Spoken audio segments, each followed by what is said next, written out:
Social মিডিয়াতে ঢুকলেই হলুদের গুঁড়া ছেড়ে দেওয়ার কার্যকলাপ ভিডিও তো এখন ট্রেন্ডে পরিণত হয়েছে। সঙ্গে একটা রোমান্টিক মিউজিক লাগিয়ে এইটার আসল কাহিনীর 12টা বাজিয়ে দিয়ে জনসাধারণের জন্য উন্মুক্ত করে দেওয়া হয় এই হলুদ পানির ট্রেন্ড। কিন্তু তারপরেও কোনো মিস নাই, ট্রেন্ডে গা ভাসাতেই হবে। সোশ্যাল মিডিয়াতে ঢুকলেই হলুদের গুঁড়া ছেড়ে দেওয়ার কার্যকলাপ ভিডিও তো এখন ট্রেন্ডে পরিণত হয়েছে। কেন হচ্ছে এই কাজ জানেন কি কেউ?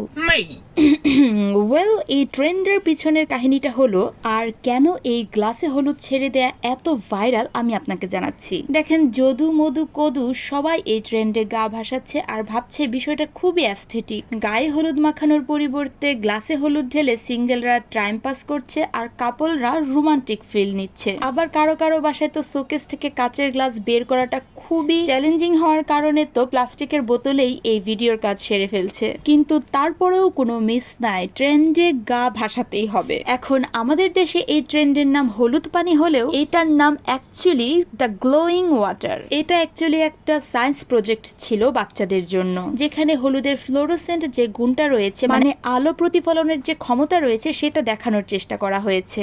যেটা অ্যাকচুয়ালি বিদেশে বাচ্চাদেরকে দেখানোর জন্য তাদের টিচাররা বা গার্জিয়ানরা এই এক্সপেরিমেন্টটা করে দেখিয়েছে। আর বাচ্চারাও এই ভিডিওটা দেখে অবাক হচ্ছিল।